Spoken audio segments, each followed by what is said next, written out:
So good morning, good afternoon, and good evening, depending on where you are in the world. My name is Paul Muir. I'm with Mobideo, which is easy to tell from the backdrop. And I'm delighted to be joined on the cloud today by Terrence O'Hanlon. Neither Terrence nor I are big fans of long bios and introductions, but I will say that many of you already know him, I guess. He's the founder and publisher of Uptime magazine, the publisher of Reliabilityweb, including reliabilityweb.com, and the author and co-author of several books on the topics of reliability and asset management. On top of all that, in his spare time, he likes to join associations and is members and executive directors of various organizations like Reliability Leadership Foundation and the Association for Asset Management Professionals. So Terrence is experienced and very enthusiastic about the reliability and maintenance industries. Welcome, Terrence. Thank you, Paul. You know, those associations, they're like families. They have to take you, you know, so that way I have a place where I belong now that my family sometimes doesn't have to take me. So these associations have to let me in. So that's what I like about them. Awesome. So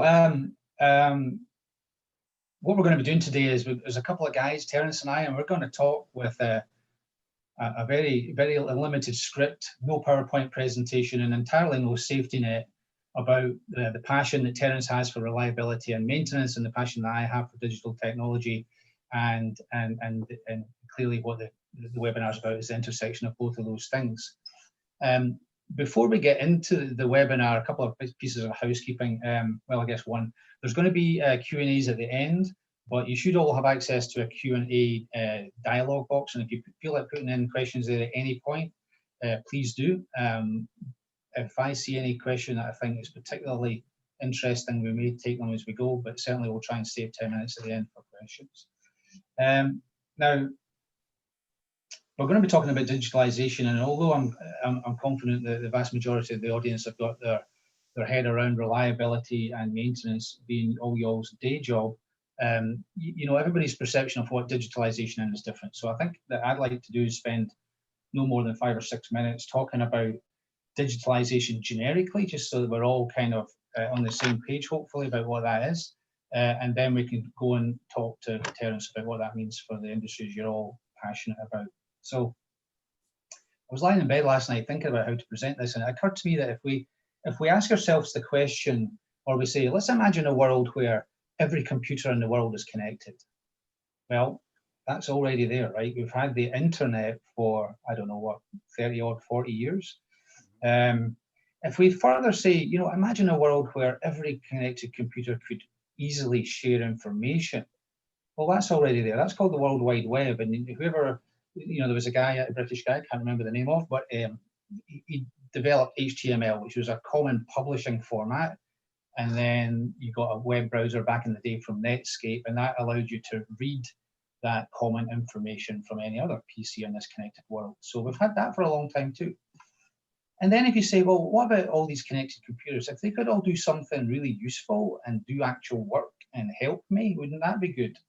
Well, that's also true today, right? Because the cloud is not about serving web pages. The cloud is about helping people do things and actually take workloads to manipulate data, right? So all of that we've had for some time. Now, if you zoom in on your factory, your plant, your asset, or your department, and you ask the same questions, firstly, are we all joined up? Well, I'm pretty sure you've all got a network with your PCs on it. How's the Wi-Fi on the site? And are you including people in that connectivity, or are they wandering around carrying paper?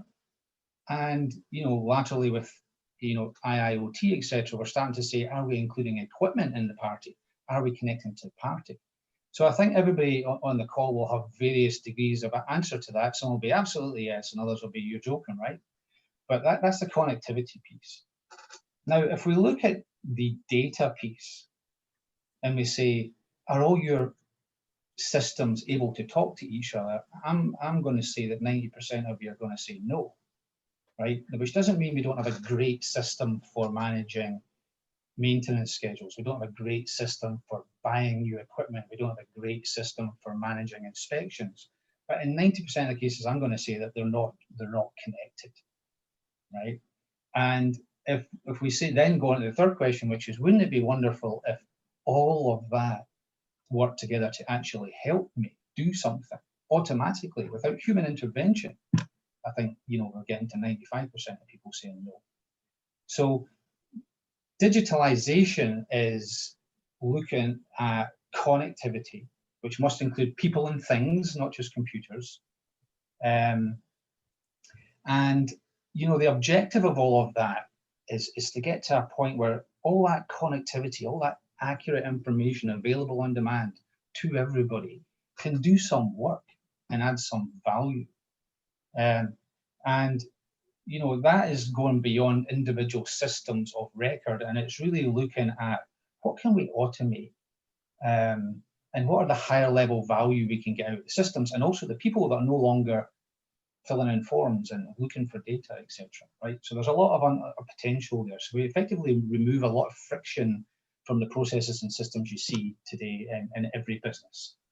Now, the objective, as I say, is innovation, right? And one of the frameworks that I think to look at that is you think, okay, since we're all so clever now, what can we stop doing? What can we automate to get the computers to do it, and ultimately create space for innovation? A visual for you that might help there is, if you look at a donkey, something I'm sure we're all familiar with, we've all seen a donkey, then there's no doubt that a mule is better, right? But it's not really different, okay? What we're trying to do now is do the Tesla Cybertruck, right? We're not trying to go from donkey to mule to horse to racehorse, right? We're trying to do something different, not just something better. And the Tesla Cybertruck, certainly the way it looks, is absolutely different, right? So think different, think innovation.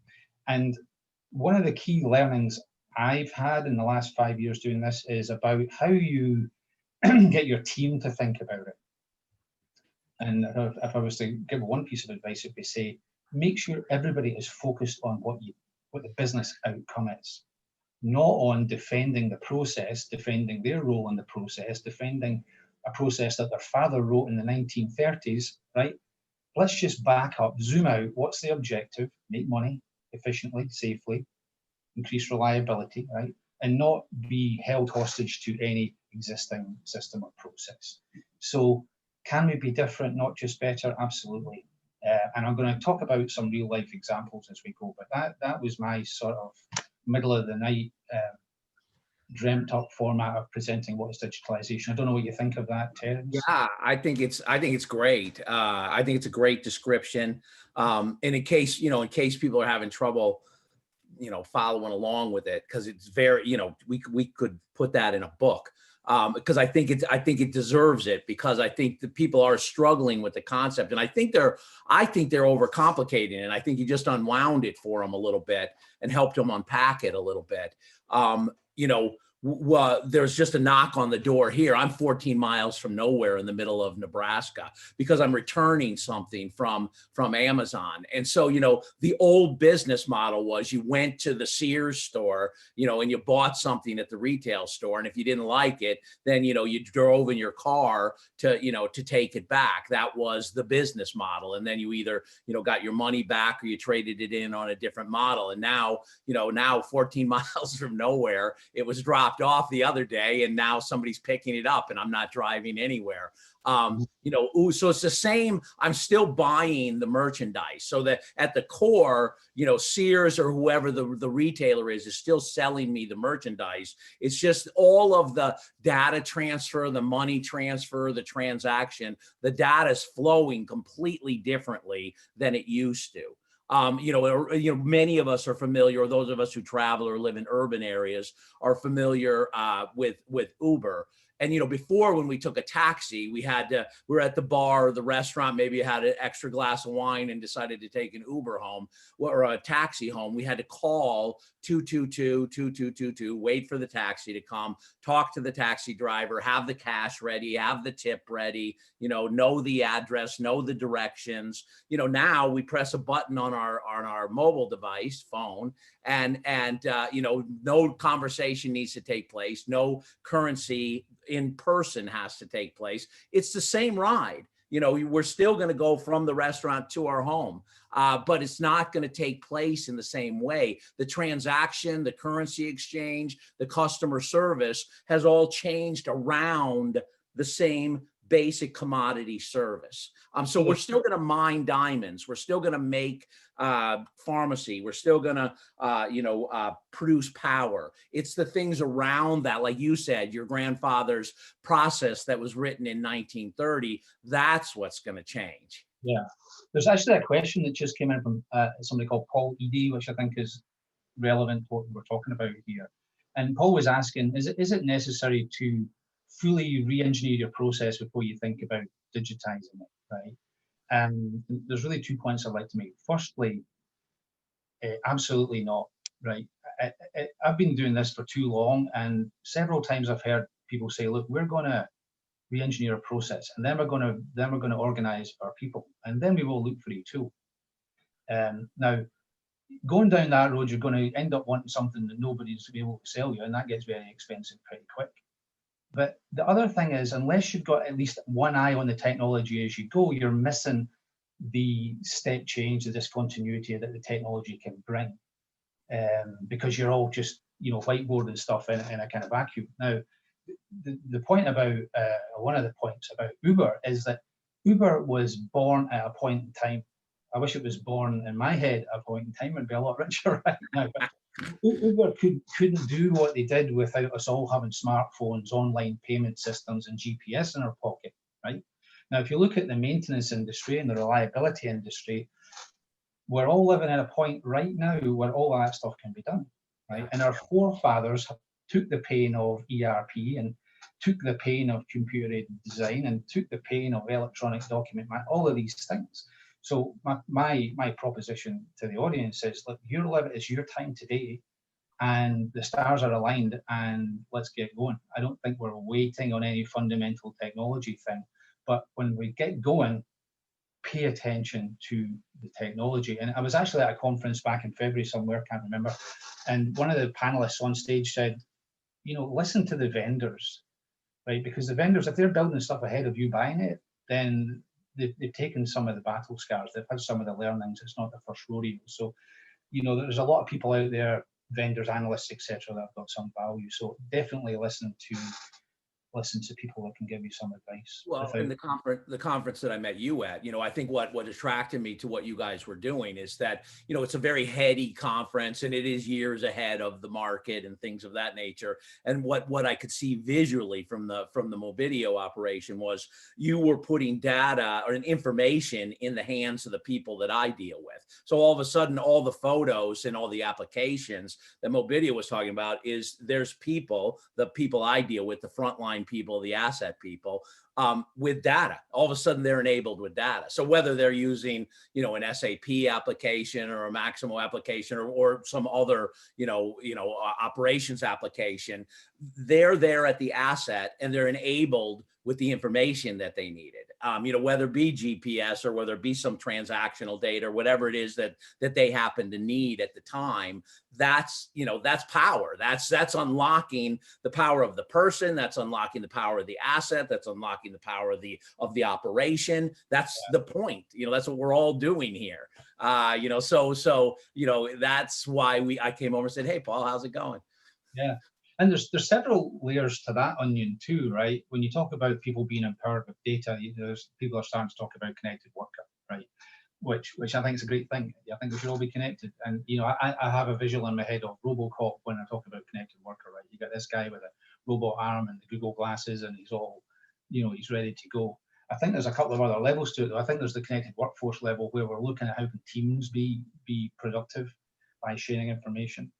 And one example I'd like to give is more at the sort of the value of information level. So if you think about digitalization and you go on a shopping spree, right, and you buy a digital asset management system, you buy yourself a digital twin, right, and you go out and you buy the latest scheduling and planning tool, and you buy the latest materials management system, etc., etc. You're certainly investing in technology, but if they're not joined up, it's not digitalization, because digitalization is the connectivity in the process and the information flows. Now, I'll give you an example of that. If you were a manufacturing site and you had a electronic badging system, not a punch clock, right? We're past that now. You've got an electronic badging system, and that tells you who's on site. That's good. And say you had another system, which might be a scheduling system, which says, here's what people are meant to be doing today. Now, if you're scheduling daily maintenance, that might be scheduled pretty high level and scheduled to the nearest week. If you were scheduling construction, it's more detailed and it's scheduling to the nearest shift. And if you were doing turnarounds or outages, you'd be scheduling to the hour, right? Depending, right? And say you had a system, a third system that told you what people were actually doing in real time, which is kind of what Mobideo do. So now I know who's on site, what they're meant to be doing, and what they are doing.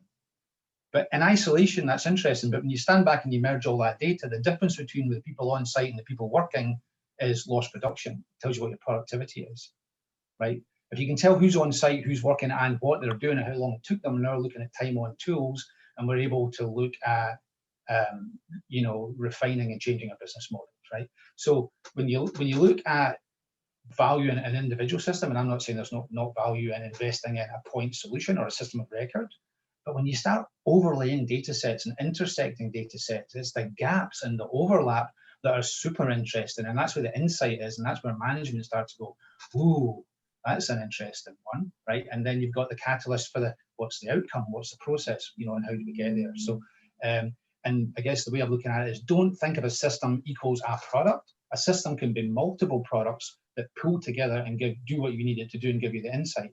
And the cloud, back to my friend, the cloud makes that cheaper and easier, not cheap and easy, but cheaper and easier than it's ever been before. Yeah, I might say I might take just a little different take. I think we're exactly aligned. I like to look at the factors of the cloud itself, because now we've got unlimited storage, good and bad. You know, unlimited storage. We've got data everywhere, connected data everywhere now. You know, with our, you know, everything's a point of data, and now we've got internal and external data everywhere. IoT platforms, Internet of Things platforms that allow us to bring all that connected data together in a way we have not been able to do before, that really extend beyond APIs. You know, APIs are great and we're still going to use them, but I mean, these connected data platforms are really incredible. Some of them, and allow us to make sense of the data that's out there. And then, you know, AI, artificial intelligence and machine learning, because as we start to automate these inspections, as we start to do autonomous, you know, drone or robotic inspection, we're getting so much data. There's no way a human is going to be able to, you know, to consume that. So we're going to have the machine help us consume it. And yeah, you put those four things together and then start to add some visualization to it too, you know, for the cave drawings, you know, the woolly mammoth hunt cave drawings kind of a thing, to add some meaning to it for the human. And add some augmented reality and digital twinning and things of that nature. It really, now we're sort of at this tipping point where it's getting very interesting with the amount of cloud, with the amount of processing that we have, with the amount of AR and machine learning that we have. We seem to be, like you say, we've had, you know, internet, we've had HTML, we've had connected computers. It seems like we're right on this tipping point where the technology's finally coming together. And now the onus is sort of on us as the human and the culture and the leadership, and us as the processes, to take advantage of the technology that's available to us. We've always kind of been able to have the excuse, oh, the technology's too hard, it's too kludgy, it's too expensive, it's too this, it's too that. No longer. The ROI is clearly there with the technology now.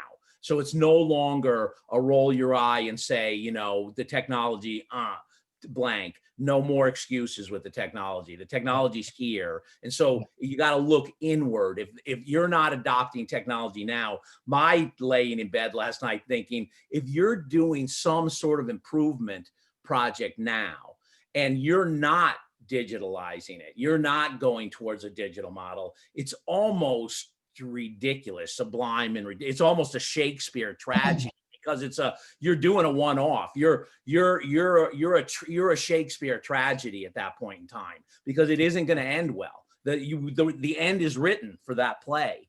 And it is not a happy ending. It is a tragic end, because there is no happy ending for that, because it will come to an end. There's an end. It's a stop, and you will come to an end that way. There's not a continuation. The only continuation is digitalization at this point in time. Yeah. I mean, one of the things we talked about a couple of weeks ago was just that if you've got a reliability or a maintenance maturity model, you're on a journey, you've got a vision, you know, you really can't execute on that without a parallel sort of digital maturity model. We talked about that. One of the and our data's been we haven't been good boys and girls with our data. So, you know, we're kind of like, yeah, we don't really want to dig that up. Let's keep that kind of buried. Well, we're going to have to dig it up, and we're going to have to face it. And even with, you know, we've started to see examples where even with pretty poor data, you know, you've been able to, you know, if you connect it like you're talking about, and you get it up in the cloud and you do some analysis, even pretty poor data, once you do these correlations that you're talking about, once you get them connected, you can actually get some insight from it. And it starts to then give you the business case to say, let's start being better boys and girls with our data. You know, sometimes we're gonna have to put some energy into doing some past repair. Certainly going forward, we're gonna have to have some governance on our data. But it gives you now the reason, it gives you the motivation, the business case to do so. Yeah. I actually spoke to a customer on the phone this morning, and we were talking about that exact problem. And just for the record, I've yet to speak to a customer that doesn't have a data quality issue, right? So if you're out there thinking, oh, everybody else can do this, but we can't, because it's not true. But the conversation was actually about artificial intelligence. You know, I mean, you know, people can deal with hundreds, maybe a couple of thousand, you know, items that need to be cleaned up, but you really got to use technology to clean up and align and standardize on data formats. And I want to come back and talk about standards later, but there's another question came in, which is, I think it's worth answering. It came in from Victor Rioli, and he's asking, is the fundamental process the same? It's just the speed that changes? And I think the answer to that is no. I mean, if you're saying what's the process of laying down a root weld on a pipe, well, that's not changed much, right? That's the guy with a welding rod. But when you look at the overall process about how you decide what to do, and how you prioritize what to do, and how you plan and schedule what to do, and how you assemble the data you need, parts, materials, etc., that's very different. And I mean, in the old world, that would be meetings, and it would be lists, and it would be weeks of delay, and you know, a lot of personal skill and bias and experience in there. And so the overall process definitely changes. And I'll give you two examples quickly. I met with a senior vice president in a major company, and we got talking about operator rounds. And his view of life was, why do I need an operator? Right now, he was doing the what's the business outcome? What is it that I need an operator to really do? Because walking around to see if things are okay maybe is the realm of cameras and sensors, and not people in the future. So the role of an operator changes. A different example, and more of a kind of oil field example, where the geography is the problem, is you don't walk around looking to see if things are broken. You can't afford to do that. You have to wait for the system to tell you it's sick, and then you need to find out how you respond to that sickness efficiently over great distance. You know, so I think, is it the same turning a wrench? Probably. Is it the same welding a pipe? Probably. But when you look at the entire life cycle, or what some people might call a value chain of that process, absolutely could and should change. You know, I'll just jump in there and you know, I think part of the problem though with that, yes and no, but let me answer it a little differently rather than going after the process itself for Vic. You know, one, you know, is that the paradigms themselves are the trap. That, you know, we can only see what we currently believe, and we're trapped in that. So in other words, we'll never get out of that. In other words, the processes that we're thinking of are trapped in what our current beliefs are anyway.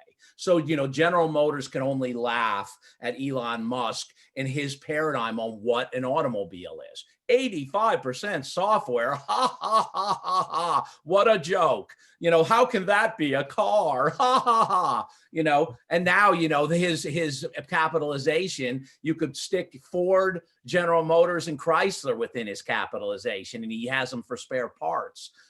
You know, basically, because they're limited in their paradigm, they're limited in how they think of things. And we have to watch that. We have to watch that when it comes to digitalization. We have to bust our paradigms, and we cannot be limited by our beliefs. And you've got to reset the goal.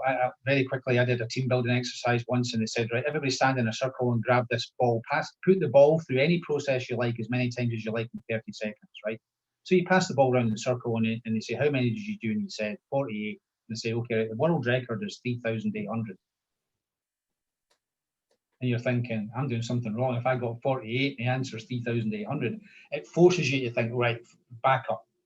The process is, you know, and of course there's a process where you just one person holds the ball and everybody touches it a lot in a minute, and you get to 3,800, right?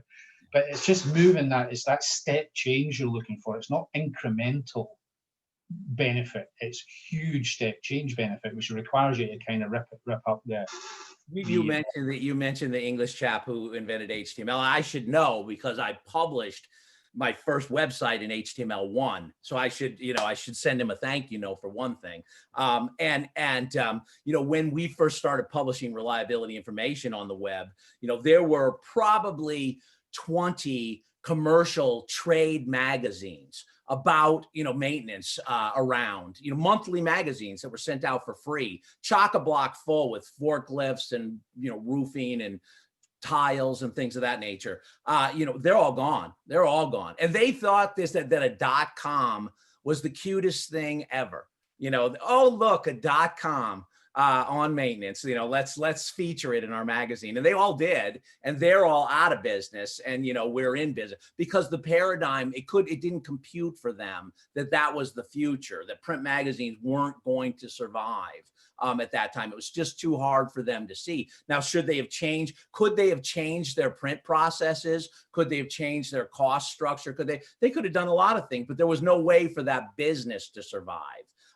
Now, have publishers survived? It's been a very painful 20 years, and they've gone through 3 or 4 or 5, you know, transformations, and they're still going through transformations.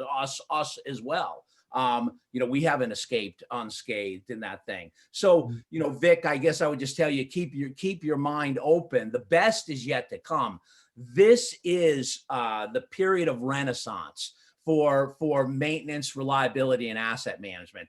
All of the things that all the dreamers and the schemers have thought about for the last 20, 30, 40 years are now absolutely doable and possible. And all the things that we haven't thought of yet are doable and possible. Yeah. What I mean, could you think of, you know, where to start in your world? You know, I mean, everybody talks about it being a journey. I think that journey starts with education. In fact, Gartner, one of these industry analyst organizations, published a report 6 months ago, and it was looking at, you know, the top 100 excuses in 2019 of, you know, why people are not digitalizing. And number one was absolutely education. You know, if you don't know, people that don't know what it is are unlikely to invest in it or, you know, drive it through an organization. So part of what we're doing today is hopefully taking people on the sort of conceptual education, not necessarily the bits and bytes or the nuts and bolts, but getting people to understand that it is a steps change. It's not just putting a PDF file on an iPad and calling yourself digital. Well, and I think our challenge, we sort of touched it the other day when we were having a casual conversation. We have a dual-edged sword. Both of us do, in that our issue is there's still a lot of people that have a lot of misconception about maintenance, about reliability, about asset management. So now in come the innovators in digitalization. You know, look at my razor blade. Look what I've got for you. You know, that's going to help you with maintenance, reliability, and asset management. Some have fantastic stuff. So all of them do, actually. But in the context of automating or digitalizing a poor maintenance process, you know, I just don't, I'm uncomfortable with that. And they're sort of selling a bill of goods in terms of, you know, one that, you know, your audience is going to now have mixed emotions about me for a moment.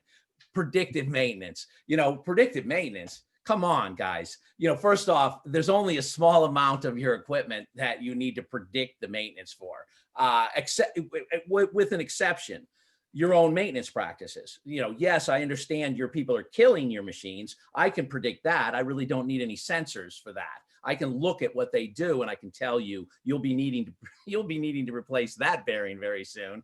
You'll need to replace that motor quite soon. I won't need any vibration to tell me that. I'll just make a note in your CMMS and you can let me know if I'm right or wrong about that. I really don't need a sophisticated system to watch your poor precision practices, and I can then predict your need for maintenance at some point in the future. There are, you know, now I like condition-based monitoring. I do like that as part of an overall reliability approach, but to act like that's the pinnacle of digitalization is crazy. You know, what we need to do, imagine you've just gone to Mars. So, you know we've sent these rovers to Mars. We sent the first generation rover to Mars and it was supposed to last 90 days and go a kilometer. It lasted 89 days and went short of a kilometer. Jet Propulsion Lab developed that second generation, Spirit and Opportunity, 2003. They got up there in 2004, 180 degrees apart. Same mission, 90 days, 1 kilometer. One went 7 years and almost 20 kilometers. One went 14 years and almost 40 kilometers. They had spectrometers, drills, macro cameras.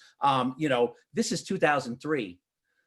They exceeded their mission by how many years? You know, 7 years and 14 years. No maintenance people to kill it. No one to over lubricate it. You know, no one to over torque it, nobody to under torque it, nobody to put the wrong fastener in, nobody to put the bearing in incorrectly, no maintenance whatsoever. How about that for a paradigm? Zero maintenance, not zero failures, zero maintenance. How about we have assets with zero maintenance in the future? You want to have reliability? Design your assets with a zero maintenance requirement. You know, Elon Musk doesn't have a service network for the Tesla cars. How could you have, you know, 100,000 or 300,000 or 1 million? I don't even know how many cars he's got out on the road now with no service network. You know, in other words, because it's 85% software. He updates it, he does his service overnight while you're sleeping. You know, so we just have to change our minds about what's acceptable and what we're going to put up with. And please don't accept digitalization's pinnacle as predictive maintenance. Yeah, it's a great point. You know, while we're saying don't, I think from my perspective, there's a couple of major don'ts. The first thing is don't go buy technology, then look for a problem. You know, yeah. don't buy. Oh, yeah. Good one, Paul. Good one. The reason I'm saying that is there will be some friction and some challenges and some pushback on implementation. And if it's not clear to everybody what the objective is and what problem you're solving and what the return on investment is, it's going to be hard to keep that momentum in that project and keep the hearts and minds. And it's much easier to get an organization behind a mission or a goal or a project if the outcome is clear and valuable. The other no is at the other end of the spectrum, which is don't go off and design some so-called wonderful process and then look to electrify it, right? Because as I said earlier, you've completely missed the opportunity to innovate and you've missed the opportunity to be stimulated and influenced and, you know, excited by the technology that you're going to see along the way. So it's all about, it's a journey, do it a little bit at a time. People talk about incremental digitalization, which is not an incremental benefit, right? We're looking for a big benefit. The incremental means do it a little bit at a time. And you don't need to throw the baby out with the bathwater either. You don't need to start over. You can say, what technology have we already got that we can pull together, etc. So there's a couple I think that's so pragmatic. And on the business problem, you know, and so how do I, you know, a lot of times, sometimes at least, some of our audience gets a little intimidated. Business problem. I have technical problems. No, you have business problems too. And so, we need to provide them with better ways to identify those business problems. But for simplicity's sake, what's causing you a headache? What 99 things are causing you a headache? Make a list of those 99. Talk to the front line, talk to your supervisors, talk to your managers, your fellow managers. Make a list of those. And out of those 99, 1 or 2 or 3 of them are going to emerge as the ones that are, as you say, the biggest business opportunities. There's where you want to start. You don't want to start on some hidden project that doesn't have much of an ROI. Take a bite out of the apple. You want to show your bosses you got the biggest ROI, and show them the ROI. So I agree with you 100%. Solve that right business problem. And I think that's the starting point. Because now your bosses are going to know you're serious. You're contributing to the business and by solving that right business problem. And who's going to be unhappy with you removing one of the major headaches in the operation? Yeah, and you use the word headache. The word I use is friction, which kind of goes synonymous with frustration. So every time you feel yourself going, oh no, not again. Why does it need to be so hard? Right. Why didn't she do this? Why didn't anybody tell me about that? All of that kind of friction and delay and information transfer and people being confused and not on the same page and having different data and a different perspective and different information. That's one of the hot spots for digitalization. Get everybody on the same page, all using the same data, all knowing what they need to know at the right point in time. And, it's amazing how much human effort goes into papering over those cracks. So implied in that is if you paper over those cracks from a technology perspective, you uncover a ton of human resource and a ton of human potential. And humans are really good at dealing with exceptions and change and knowing things which are complex things where you need experience. Let the technology do the process and move the data and do the weekly report. Don't ever do a weekly report ever again. Let the technology do that, right? Well, so for me, I've come into this. I'm big on the leadership and the culture and the people. Then my hierarchy is processes. Then my hierarchy is technology. Now this whole digitalization thing has thrown my world into chaos because I'm having to really learn. I'm having to come up to speed on technology fast because it has become critical. So I need to ask you now. I agree with you on the first one. I think business problem. My second one is a term that's thrown around a lot by the software technology vendors: interoperability and openness. I'm confused by those terms because when I talk to every single technology provider, they tell me, of course, we're interoperable, but it seems like they're interoperable with themselves and their friends, maybe a little less so with their enemies. So what is that? I mean, what is the secret? Because, they buy these major systems like you're talking about, these ERP systems and the systems that are really core to their business. And you want to, you don't want to have to start back over, right? We want to layer on top of that. And if we're building out digitalization models and twins and stuff, what is the secret sauce there? Why am I so confused? I don't want to end up with the Betamax of technology. Yeah. Actually, open is a word I've not heard for quite some time. And I remember when the word open came about, it was all about Linux and it was all about free, right? We're open system, right?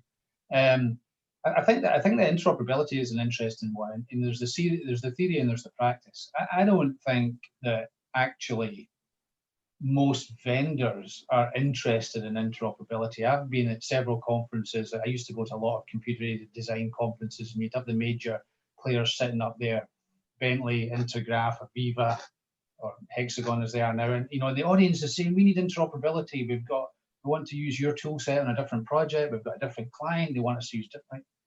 And the CEOs all sit there and go, yes, we're behind you there. We're excited about interoperability and we're making great strides in that area. No, they're not interested in you using somebody else's tool to manipulate their data. I think with the cloud, so the net result is you end up betting the ranch on one platform, right? You buy SAP, you buy IBM, and you just kind of go soup to nuts. I think the cloud is putting more interoperability back in the hands of the user. They're saying, okay, we can join the dots in the cloud. We have got some, ideally some standards. We've certainly got APIs and the like, and we can do things sophisticated or we can do things crudely. So one example of crudely would be to use a business intelligence tool to merge data. You could have two data sources, both systems of record, both highly valuable. Do you integrate them? If the use case is just to look at the intersection of the data in those systems, then just do it as a read-only intersection in a business intelligence tool. The graphs and pie charts will show you what you need to get excited about today, right? So I think interoperability means a lot of things. I don't see the industry doing it ever, or the vendors doing it ever. I think if their standards bodies can get some momentum and drive vendors to want to invest in the standards and the implied interoperability, that would be great. But I actually think you might grow old waiting for that. So get on and get it done. Look at the cloud. Look at how you can integrate data at the consumption level. How you can integrate data by intelligently using queries across multiple data sets, so you can get the value you were looking for. So here's another way of answering that question. What's the business outcome you're wanting from interoperability? Well, I need to be able to see this, and the data's in two places. All right. We don't really need interoperability then. What we need is a dashboard with merged data then. So don't get hung up on, I need to integrate this and that needs to be able to be, it's like, back up. What's the exam question? What is really the exam question? Well, I need to be able to understand this. Okay, let's talk about how we do that. And again, ad nauseum, cloud's cheaper and easier than it's ever been. So connected. So then you moved it. You sort of moved it from the interoperability to connected data. What do we have to be worried about with connected data? Because with maintenance, we've got everybody's now got like OSI Pi, or they've got some sort of data historian. And if you listen, and I love those guys. I don't mean anything disrespectful by this, but if you listen there, they want you to grab everything all the time. And so and then in our world, and especially maintenance reliability, we have a lot of condition data coming in. We have a lot of vibration. We got a lot of, temperature. We got a lot of voltage. We got a lot of current. We got a lot of oil and, fluid analysis. We got a lot of data about the condition of the asset. Yeah. Do we combine that with the operational data of the asset? How much data do we, from a reliability asset management, can we get overloaded? I mean, do we need a Yahoo data farm just to hold our condition in our asset data? How much does it start to get crazy? My answer to that question is not too different from the last one. We can collect a lot of data. Storing data is real cheap. There's lots of technology to look at data, but the question is, what's the question? Right? What is it? And I see organizations that have the ability to collect data, but they have nobody that's got the time to sit down and ask the right question, and nobody who's got a full-time job. I mean, some big companies have data scientists. For example, I don't want any breakdowns. So can I just use the data in real time and dump it, or does it have some value for me to hold it? Because later my artificial intelligence can learn from it. What's my? Well, I mean, you might get surprised and uncover something you didn't know if you just go and throw some artificial intelligence at a huge data set and start developing patterns and say, oh, I didn't know that if these three things happen on a Thursday and it's raining, a bad thing happens, right? So there's that kind of surprise insight component to having huge data sets. And that the human would never see, right? The human's never going to see that. You can't stand far back enough from your Excel spreadsheet to see 64,000 rows or 64. Right. Joking really, but a human can't do that. So I think you're talking about the surprise insight thing. I think before you get to the surprise insight world, I think you need to think about what's the question. And again, there's a TV series from my youth called Hitchhiker's Guide to the Galaxy. And the kind of main premise of the show was that there was this supercomputer that spent 1,000 years working on the answer to life, the universe, and everything. And on the day that it spat out the answer was 42. Right, which leaves everybody looking at everybody else going, I'm not sure what the question was, right? So What's it mean? Right. let's not be uncovering 42s all over the place, and we don't really, but the size of the data is, from a technology perspective, it's not an issue, and the AI technology is coming out there. But understand the question, I think, is how I would answer that. Well, for us in reliability, it's a little frustrating because here for 40 some years, the commercial aviation industry, the nuclear industry, the defense industry has had models, where they are able to achieve pretty darn good levels of reliability. Now they do it through, things besides maintenance. They do it through maintenance, but they also do it through design, functional design, reliability design. So if the airplane doesn't crash because it has the same reliability as a petroleum plant, but when one of the main functions breaks, there's a second one, and when that one breaks, there's a third one. So if you had 3 petroleum plants, you'd have pretty high reliability also. If you could just turn the spare plant on at the when one broke down, you'd have a pretty high function rate too. But you can't do that. The economics of a refinery don't make the same sense as the economics of an aircraft. But the principles, the physics, and the practices are somewhat similar. But they've had trouble translating from aviation and nuclear and defense into commercial. And I don't know if that's a monetary issue, if it's a discipline issue, if it's an engineering issue. Probably monetary, because money seems to drive, everything. And will technology, so we know, criticality, we know failure modes, we know condition monitoring now in those sensor technologies. We know how to execute work fairly efficiently. If we put those 3 things together in a artificially intelligence guided package, do we end, can we then bring out what they do in commercial aviation and in nuclear and in defense, and have that discipline now remove the human, not remove them, but assist the human? Does that then solve that 40-year dilemma that we haven't been able to really translate that from commercial aviation, nuclear, and defense into commercial industry? Yeah, I think the cross industry element is interesting. We work with multiple industries, and I always like it when a customer has an interest in what other people are doing, not just other companies, but other industries are doing. You've got the baby step, very process, very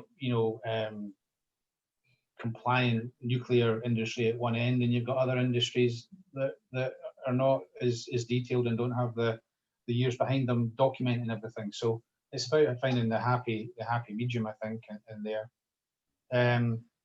Before we've got 10 minutes left to the end, Terrence.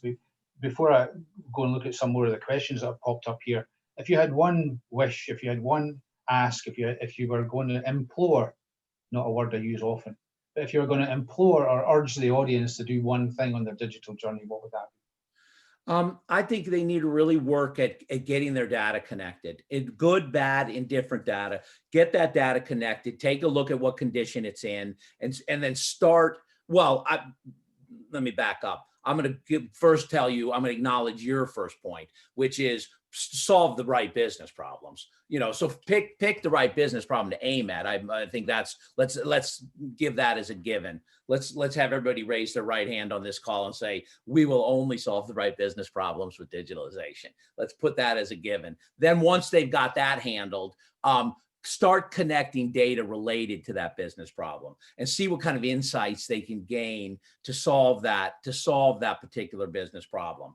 And then start figuring out what kind of tool sets they do need to make their data better and better and better, and to connect their decision makers, their frontline workers, their supervisors to that data, so they have a better day. They can make better decisions. They get through the day in a more sustainable way, a safer way. And I think the center of that is the connected data. We generally have people in this industry around assets, whether they're at the front line or the supervisor or the manager line, that are pretty good. They know their companies, they know their assets, they know their processes. I think their workflows are generally pretty good. I think what happens is they're disconnected from the information flows. And they spend somewhere between, depending what studies you read, a quarter of their day to a half of their day just finding the information that they need to make good decisions. And if that information could be, first off, just consolidated for them. Second, if the machine, through rules and artificial intelligence and machine learning, could assist them in making those decisions and then now improving them over time, I think that's a huge leap forward. Removing kind of the emotional, we're having a bad day, I'm mad at my boss, I'm mad at my coworker, I'm mad at my ex or whatever. Then I think we're gonna make a big strides forward. Connected data, I'm really thrilled about that, and aimed at, back to your point, aimed at the right business problem. Awesome. Very briefly, my ask would be just try and get your head around the concepts. You'll go back to the start, understand it's ask the right business question, it's business outcomes, it's step change, it's connect. Understand it'll take you more than 5 minutes, but at some point the light comes on. I was actually with a customer a few months ago, and he said, this stuff makes me feel young again. Which I thought was an incredible thing to say. And it was like a second wave to his career. He was a vice president. Actually, he was president. And, he saw this as a second wave to his career. There was so much enthusiasm for, what he could do for his business and create that legacy. So I think but get your head around the concepts. With 7 minutes to go, we've got more questions here. Liliana Maldonado asks, can I provide an example of the intersection of digitalization and maintenance and how we can make less intimidating or less of a mystery or threat to frontline workers? So I'll give you an example. So onshore oil field company, 1,500 oil wells that break on a regular basis, but they're hundreds of miles apart. And they wanted to move to what they call exception-based maintenance. So just let it break, right? And they want to do that, and they want to fix it, and they want to do that as quickly and efficiently as possible, using as few people as possible, etc. So they put in place a system where they have, in their case, nothing particularly trendy in terms of IoT, but a SCADA system that triggers alarms. And initially they started out with only 8 alarm types, and they had cell infrastructure out in that region, so they were able to get those alarms back to head office in Houston, at which point they would hand the alarm over to, in this case, us, Mobideo, right? And we would get an alarm, and the alarm would say what broke, what type of equipment broke, what well, and what are the GPS coordinates of that. Now, based on that information and based on knowing the production of that well, because you want to fix the good wells faster than the bad wells, right? Keep your production rate up. Based on who's working tonight and who's within 100 miles of that, the computer, without human intervention, can figure out what's the best thing to do with your people's time, and dispatch, in their case, they call them reliability operators, dispatch them to go fix that. Now, a reliability operator has got a set of skills. He's not a specialist in any one thing. He can go and Control-Alt-Delete and hit it with a hammer and clean a thing and change a filter. If they do all of that and it's still broken, he clicks a button on his iPad and the system says, okay, that he didn't fail to fix that. It escalates to an engineer that's a specialist in that kind of equipment, goes through the same process again. If he fails it, it goes to an engineer, a white-collar engineer who phones the vendor, gets out lots of diagrams and tries to figure out what's going on. And if that doesn't fix it, it automatically raises a work order in SAP to go buy a new one and schedule the work for the installation. And all of that happens without any humans going, what happened? Where? What broke? How important is that? Has that happened before? Do we need a new one? I don't know. Who should be sent? None of that happens. There's no human. I mean, there's humans going out there, but there's no human having a meeting and talking about it. And over that whole value chain, that organization saved over 1,500 wells in 12 months, based on what the oil price is doing, saved about $7 million just by being smarter about what they fix, when, and how quickly, and with what resource. And let me tell you something, what he's not telling you behind the scenes, that's a smart oil company. That oil company technically reviewed that choice. In other words, they didn't just say, we're just going to run everything to failure. That is an engineered choice, that they technically reviewed every one of those systems that they're going to allow to run to failure. That is a proactive reliability choice. I applaud them. They are the smartest oil company I have heard of in a long time. I wish more people would do it. They are wasting their time maintaining those worthless assets like that when they could simply run them to failure and respond smartly like that oil company did. That is a fantastic example. The only thing better is have an oil well on Mars where there's no people. So that is a fantastic story, fantastic story. That is reliability. That is the definition of reliability. No, and they are very proud of that solution. And I can tell you that at the highest levels in that organization, they talk about that solution. So it is things like that change the business, and have vice presidents telling board members who tell shareholders about that kind of stuff. It transforms. If you did a poll here, you would find that most people on this call would be ashamed of that solution. And that is what is wrong in this industry. They are ashamed of run to fail, and they need to embrace run to fail.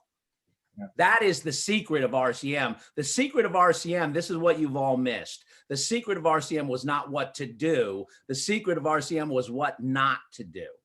That's what freed them up in aviation, because they were getting their clocks cleaned, trying to do everything all the time. Yeah. Awesome. I think we've got one more question here that we can sneak in. So again, Victor, thank you for all your contribution to the webinar, Victor. Victor's asking, would an APM system, asset performance management system, be the right data collection tool to facilitate interoperability or digitalization?